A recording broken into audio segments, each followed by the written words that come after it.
कम से कम नहीं जाने लगा। मैंने कहा कोई नहीं लिख रही आज ब्यूटीफुल, तो बोले लिख कौन दिया वो बता। मेरे मोबाइल चार्ज पर गए, मैंने बता क्या लिखा हुआ, तो ये देखो ये किसने लिखा आपको ब्यूटीफुल, मैसेज किसे गया। मैंने कहा पागल ये ब्यूटीफुल नहीं लिखा, ये बैटरीफुल लिखा हुआ है। तो ऐसा कभी कभार हो जाता है, पर जोरदार तालियां बजाए। जीवन में पुरुष से तीसरी बार या कभी से मेरे द्वारा पिछली बार यहाँ कहीं हुआ था और एक बार गांव में वहाँ गणेश चौक पे हुआ था। तो ये बहुत ही अच्छे से सुनते, बहुत तसल्ली से सुनते साथियों। लेकिन मैं कहना चाहता भैया, मैं क्या अपन मस्त बोले आदमी, अपन क्या कभी किसी के चक्कर में नहीं पड़ते। लेकिन बच्चा टेंशन कहाँ से खड़ी हो जाती है, मैं आपको बताना चाहता हूँ। अब टेंशन कहाँ से खड़ी हो जाती है, मैं एक बार क्या हुआ, मैं बाइक टेंशन का बाजार, किसी का कोई भरोसा नहीं, कभी से पहले बैठे तो लिफ्ट दे दो, मैंने लिफ्ट दे दी उसको, मैं लिफ्ट दे दी, तब कोई टेंशन नहीं। थोड़ी आगे जाकर के बोली मेरे पेट में दर्द हो रहा है, मेरा टेंशन बढ़ गई यार पेट में। मैंने कहा बहुत टेंशन मेरी खड़ी हो गई। मैंने कहा नहीं, मैं कदापि नहीं, मैं इसका बाप नहीं बन सकता।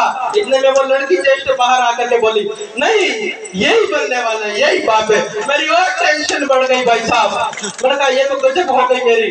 फिर मैंने कहा मेरी मेडिकल रिपोर्ट कराओ।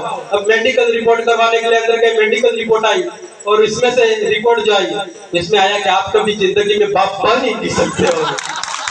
मेरी और टेंशन बढ़ गई भाई साहब, मैं कभी जिंदगी में बाप बढ़ ही नहीं सकता। घर पे दो खेल रहे हो किसके भाई साहब, ये टेंशन का बात है, कभी भी टेंशन आ सकती है।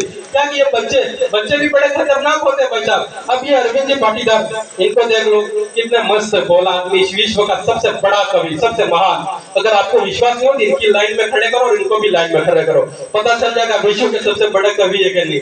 अच्छा अब ये क्या है, ये कवि सम्मेलन में चलते फिरते हैं, कभी उधर कवि सम्मेलन में चलते फिरते, कभी 4-4 10 दिन तक ये आते नहीं है। तो एक दिन इनकी पत्नी ने कॉल कर दिया और बोली आपको मेरी याद नहीं आती है क्या है। तो ये क्या याद आती है, तो याद तो बहुत आती है। तो फिर इनकी पत्नी बोली मेरी याद आती है तो आप क्या करते हो। तो ये क्या आपके तेरे पसंद की मैं डेयरी मिल्क से चॉकलेट खा लेता हूँ।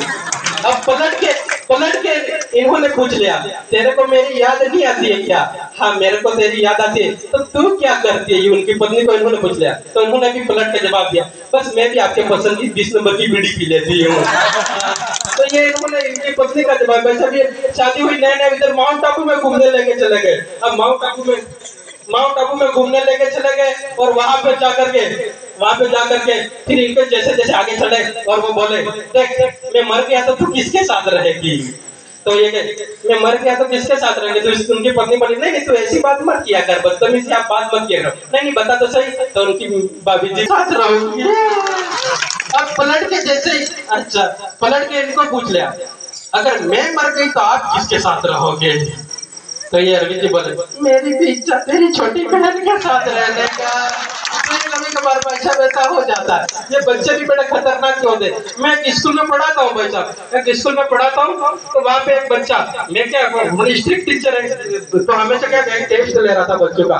मैं कभी नकल वक्ल नहीं कर भाई साहब, इधर कोई आदमी निकालने की फैक्ट्री लगी हुई है क्या, हर साइड से आदमी निकल के आ रहे हैं क्या। बात यार गजब का मामला नाटावाड़ा में। आपकी शादी हो गई, शादी नहीं हुई इसलिए मैंने नाटावाड़ा में एक व्यक्ति को पूछ लिया कि तेरी यह नाटावाड़ा गांव है तो आप थोड़ी शरारती क्यों कर रहे हो।